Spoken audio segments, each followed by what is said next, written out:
सुकरात बूढ़ा हो गया था। कुछ लोगों ने आके सुकरात को कहा, एथेंस के लोग कहते हैं सुकरात महाज्ञानी है, परम ज्ञानी है, क्या ये सच है? सुकरात से लोगों ने पूछा।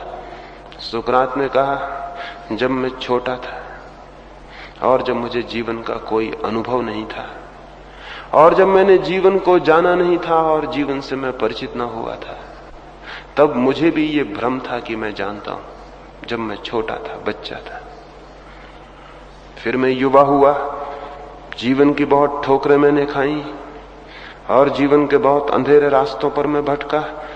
तब धीरे धीरे मुझे पता चला कि मैं कितना कम जानता हूं। लेकिन तब भी मुझे ये ख्याल बना रहा कि थोड़ा बहुत मैं जानता हूं।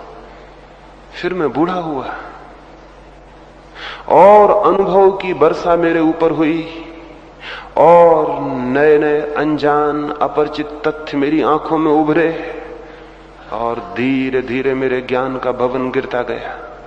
अब जबकि मैं मरने के करीब पहुंच गया हूं, मैं अत्यंत स्पष्ट रूप से कह देना चाहता हूं, मुझसे बड़ा अज्ञानी शायद ही कोई हो। मैं कुछ भी नहीं जानता। और जाओ एथेंस के मेरे लोगों को कह देना कि वो ये भूल भरी बातें किसी को न बताएं।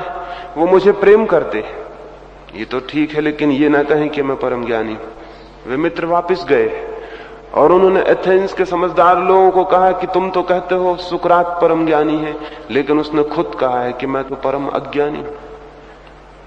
और उसने कहा है कि जाओ और उनसे कह देना ऐसी झूठ बात वो न कहें। तो वे वृद्धजन हंसने लगे एथेंस के और उन्होंने कहा, जो अपने को परम अज्ञानी कहता है उसी के लिए तो परम ज्ञान के द्वार खुल जाते हैं। इसीलिए तो हम कहते हैं कि सुकरात परम ज्ञानी है। जो इस तथ्य को जानने में समर्थ हो गया है कि मैं कुछ भी नहीं जानता, उसका हृदय एकदम सरल और शांत हो जाता है। उसके हृदय की सारी जटिलता विलीन हो जाती, उसका अहंकार शून्य हो जाता है,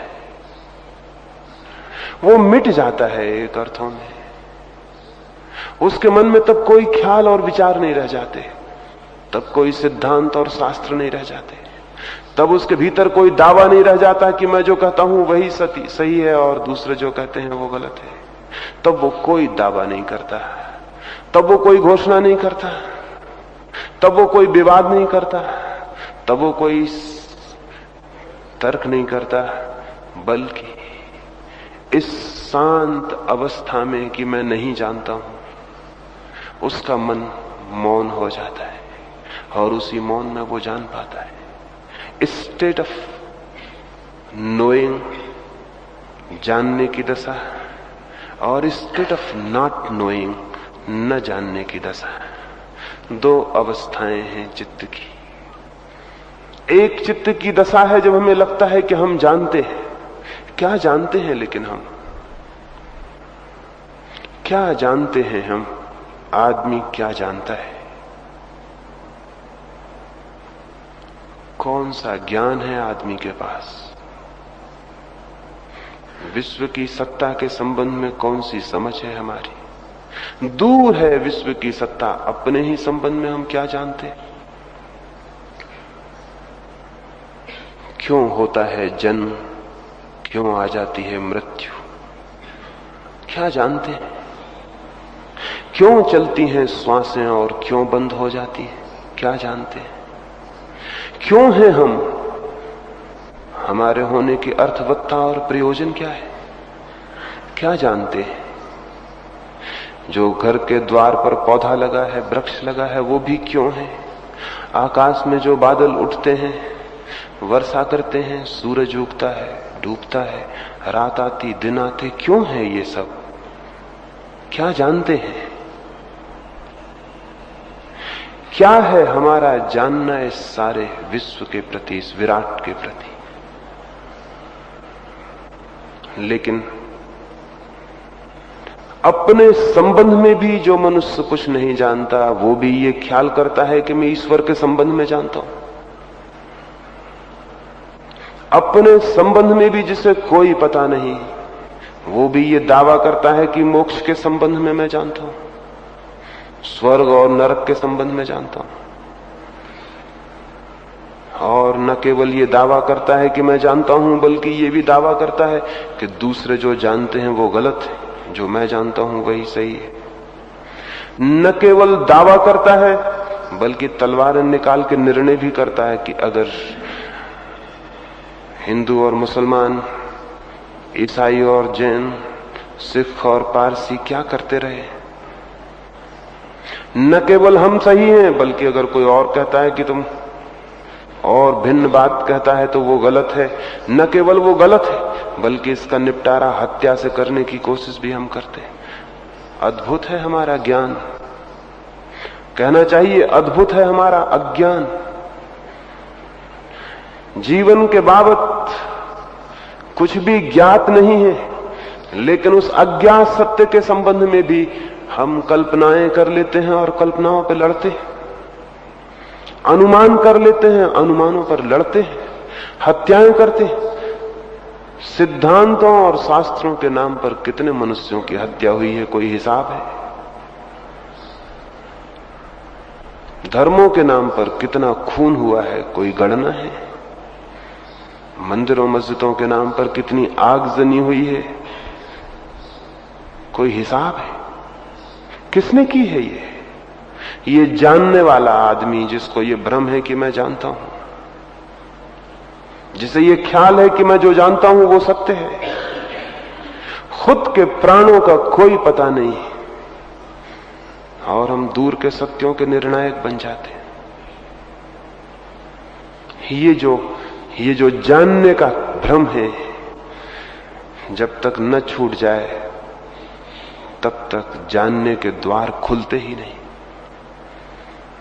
ज्ञान के द्वार केवल उसी के लिए खुलते हैं जो उस द्वार पर बिल्कुल अज्ञानी की भांति खड़ा हो जाता है और जो कहता है मैं तो कुछ भी नहीं जानता हूं, मुझे तो कुछ भी पता नहीं है, मुझे तो जीवन के आबासा का भी कोई अनुभव नहीं है, मैं तो निपट न जानने वाला हूं। कभी आपने सोचा, कभी आपको यह ख्याल आया है कि आप कुछ भी नहीं जानते? अगर आया है ख्याल, तो आपके जीवन में धर्म की शुरुआत की संभावना है। और अगर आपको यह ख्याल है कि मैं जानता हूं, तो आपके द्वार बंद हो गए, आपकी भूमि तैयार नहीं है। और जानते क्या है सिवाय शब्दों के, और क्या जानते? अगर गीता पढ़ ली है, अगर कुरान पढ़ लिया, या बाइबल पढ़ ली है, या और शास्त्र पढ़ लिए हैं जो कि ढेर सारे हैं जमीन पर, जिनकी कोई कमी नहीं है। प्रति सप्ताह कोई 5000 ग्रंथ नए छप जाते हैं सारी जमीन पर। प्रति सप्ताह 5000 ग्रंथों का प्रकाशन होता है सारी दुनिया में, कोई कमी नहीं है। उन सबको आपने पढ़ लिया, उन सब के शब्द सीख लिए, सूत्र सीख लिए, उनको आप बोलने में समर्थ हो गए, बताने में समर्थ हो गए, तो क्या आप सोचते हैं ज्ञान उपलब्ध हो गए? बात अगर ऐसी होती तो सारी दुनिया ज्ञानी हो गई होती, लेकिन शास्त्र तो बढ़ते जाते हैं, साथ ही साथ अज्ञान भी बढ़ता जाता है। ये बड़े हैरानी की, बड़ी दुविधा की बात मालूम होती। आदमी का ज्ञान बढ़ता जाता है और हम देखते हैं कि आदमी के भीतर का अज्ञान भी साथ में बढ़ता जाता है। ये कैसे हो रहा है? ये जानने के भ्रम से हो रहा है। जानने का जितना भ्रम होता जाता, उतना आदमी जटिल और कठोर होता जाता है, उतनी उसकी सरलता, उसकी सिंप्लिसिटी, उसकी ह्यूमिलिटी, उसकी विनम्रता सब खोती चली जाती। पंडित से ज्यादा अहमन्य और कौन होता है, जिसे ये ख्याल पैदा हो जाता है मैं जानता हूं, उसके अहंकार का कोई अंत नहीं है। और इसलिए तो दो पंडित मिलने को भी राजी नहीं हो पाते।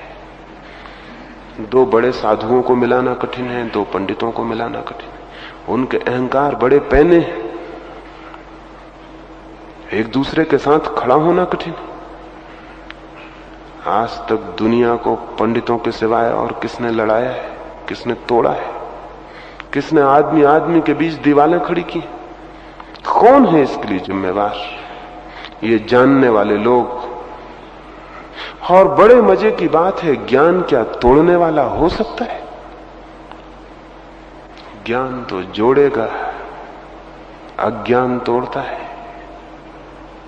तो ज्ञान के नाम से हम जिसका पोषण करते हैं वो बहुत गहरा अज्ञान है। शास्त्र पढ़ लेने से, शब्द सीख लेने से, सिद्धांतों को स्मरण कर लेने से ज्ञान उत्पन्न नहीं होता, केवल अज्ञान ढक जाता है। जैसे कोई अपने फोड़े को फूलों से ढांक ले तो क्या फोड़ा समाप्त हो जाएगा? जैसे कोई अपने रुग्ण शरीर को सुंदर सुंदर वस्त्रों से ढांक ले तो क्या शरीर स्वस्थ हो जाएगा? नहीं, बल्कि उसके स्वस्थ होने की संभावनाएं थी वे भी समाप्त हो जाएंगी, क्योंकि न केवल दूसरों को धोखा पैदा होगा कि वह आदमी स्वस्थ है, दूसरों का धोखा देख के उसे खुद भी धोखा पैदा होगा कि मैं स्वस्थ हूं।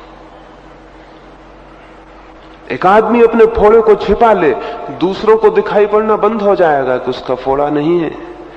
दूसरों को देख के उसको खुद को ये भ्रम पैदा होना शुरू हो जाएगा कि शायद मेरा फोड़ा मिट गया है, क्योंकि कोई उसकी चर्चा नहीं करता है। और तब फोड़ा भीतर भीतर बढ़ेगा और सारे प्राणों पे छा जाएगा। हम अपने अज्ञान को छिपा लेते हैं शब्दों और शास्त्रों की सीख से, सिखावन से। उससे अज्ञान मिटता नहीं, भीतर भीतर सुलगता रहता है, फैलता रहता है। और इसीलिए तो हमारा ज्ञान एक तरफ होता है, हमारा जीवन दूसरी तरफ होता है, क्योंकि ज्ञान ऊपर का होता है, जीवन भीतर का होता है। इसलिए रोज झंझट खड़ी रहती है। रोज हम कहते हैं कि मैं जानता तो हूं कि ठीक क्या है, लेकिन जब करने का सवाल उठता है तो वो कर लेता हूं जो गलत है। अगर कोई आदमी जानता है कि ठीक क्या है, तो क्या यह संभव है कि वो गलत कर सके? नहीं, ये असंभव है। जो ठीक को जानता है वो गलत को नहीं कर सकता। लेकिन हम ठीक को जानते हैं और गलत को करते हैं। ये किस बात की सूचना और खबर है? ये इस बात की सूचना है कि हमारा जानना धोखे का है, झूठा है, शब्दों का है, सत्य का नहीं है। शब्दों को जान लेना बहुत आसान है। किताब पढ़नी कोई कठिन बात है? किताब को याद कर लेना कोई कठिन बात है? स्मृति को भर लेना कोई कठिन बात है? छोटे छोटे बच्चे सारी दुनिया में क्या कर रहे हैं, स्कूलों में क्या हो रहा है, बातें सिखाई जा रही। एक बच्चा गणित की बातें याद कर लेता है, एक बच्चा भूगोल याद कर लेता है, एक दूसरा बच्चा गीता याद कर लेता है। इन तीनों में कोई फर्क है? लेकिन भूगोल को जानने वाले को हम पैर नहीं छूते और न उसे ज्ञानी कहते हैं। हम जानते हैं कि ये थोड़ी सी इंफॉर्मेशन इसने सीख ली भूगोल की, इसने इतिहास थोड़ा सा पढ़ लिया तो ठीक है। लेकिन वही बच्चा गीता याद कर ले तो ज्ञानी हो जाता है। और गीता याद करने में और इतिहास याद करने में कोई फर्क है? कोई भेद है? कोई अंतर है? कोई भी अंतर नहीं है। जो स्मृति इतिहास याद करती है वही स्मृति गीता याद कर लेती। लेकिन इतिहास वाले को हम ज्ञानी नहीं कहते, तो गीता जानने वाले को ज्ञानी कैसे कहने लगे? इतिहास भी एक किताब है, और गीता भी, और कुरान भी, और बाइबल भी। किताबें पढ़ लेने से ज्ञान उत्पन्न नहीं होता, केवल स्मृति परिपक्व होती है। स्मृति में कुछ बातें बैठ जाती हैं। स्मृति बिल्कुल यांत्रिक है, मैकेनिकल है, उसमें कुछ भी डाल दो। अभी ये टेप रिकॉर्ड कर रहे हैं, मैं बोल रहा हूं तो टेप कर रहे हैं। मैं अगर यहां भजन गाऊं तो भजन टेप हो जाएगा, गालियां दूं तो गालियां टेप हो जाएंगी, अच्छी बातें कहूं तो वो टेप हो जाएंगी, बुरी बातें कहूं तो वो टेप हो जाएंगी। टेप एक मशीन है, उसे इससे कोई फर्क नहीं कि मैं क्या कहता हूं, उसका काम है वो रिकॉर्ड कर लेगा। आदमी की स्मृति एक यंत्र है, आप इतिहास पढ़ें तो इतिहास याद हो जाएगा, गीता पढ़ें गीता याद हो जाएगी, भजन पढ़ें भजन